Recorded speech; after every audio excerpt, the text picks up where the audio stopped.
Awal terbentuknya Kerajaan Gua Talu. Kesultanan Gua Talu atau Kerajaan Makassar adalah kerajaan Islam di Sulawesi Selatan.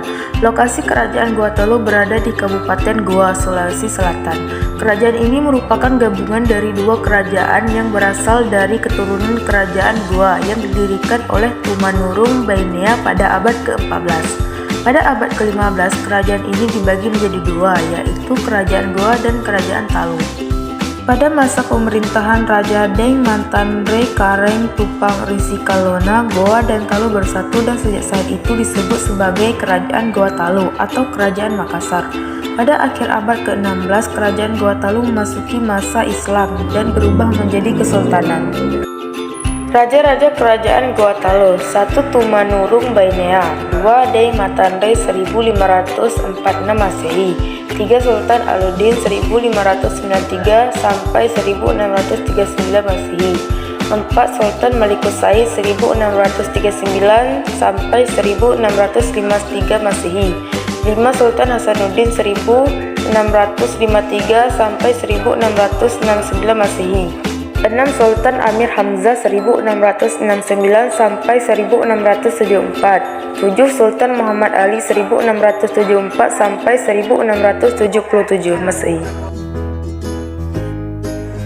Kehidupan politik dan pemerintahan. Pada masa pemerintahan Sultan Hasanuddin, Kerajaan Makassar mencapai puncak kejayaannya. Ia berhasil membangun Makassar menjadi kerajaan yang menguasai jalur perdagangan di wilayah Indonesia bagian timur.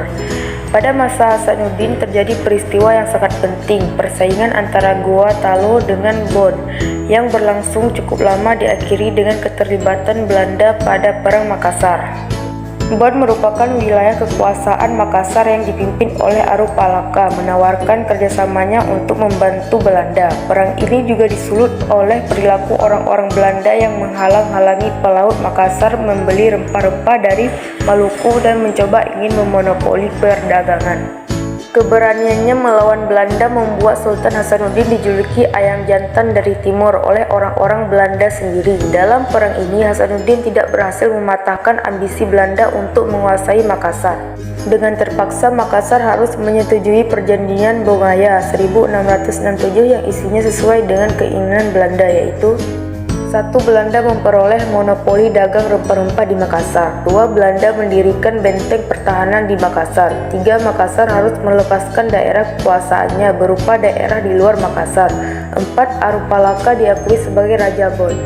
Pun perjanjian sudah ditandatangani, tapi Sultan Hasanuddin tetap berjuang melawan Belanda. Setelah benteng Somba Opu jatuh ke tangan Belanda, Sultan Hasanuddin turun tahta.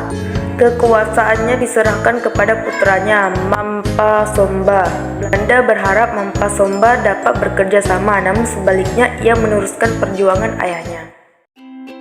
Kehidupan ekonomi. Kerajaan Makassar merupakan kerajaan maritim yang berkembang menjadi pusat perdagangan Nusantara bagian timur. Faktor-faktor pendukung antara lain jatuhnya Malaka ke tangan Portugis pada tahun 1511, sehingga banyak pedagang yang mengalihkan perdagangannya ke wilayah lain, dan letaknya yang strategis di jalur perdagangan dunia. Makassar pun kemudian berkembang menjadi pelabuhan internasional yang banyak dikunjungi oleh pedagang-pedagang asing, yaitu Portugis, Inggris, Denmark, dan Cina. Kehidupan sosial dan budaya. Kehidupan sosial masyarakat Kerajaan Makassar terbagi atas dua lapisan, yaitu lapisan atas dan bawah. Lapisan atas tergolong bangsawan dan keluarganya disebut anakara. Lapisan rakyat jelata disebut tomaradeka dan golongan hamba sahaya disebut dengan golongan atta. Perbedaan antar golongan ini dapat dilihat dari bentuk rumah, perkawinan, adat istiadat, dan kebiasaan sehari-hari. Masyarakat Kerajaan Makassar sangat kental dengan budaya Islam.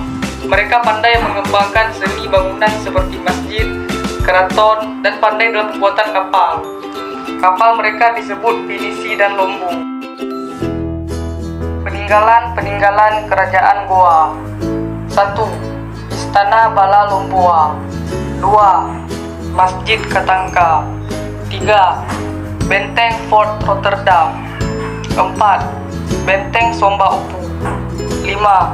Batu Palatika.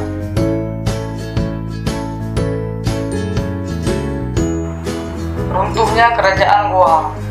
Runtuhnya kerajaan Goa Talu adalah karena pengkhianatan Raja Arupalaka dari Bone, dan Belanda berhasil mengalahkan Sultan Hasanuddin dengan memaksanya menandatangani perjanjian Bongaya pada tahun 1667.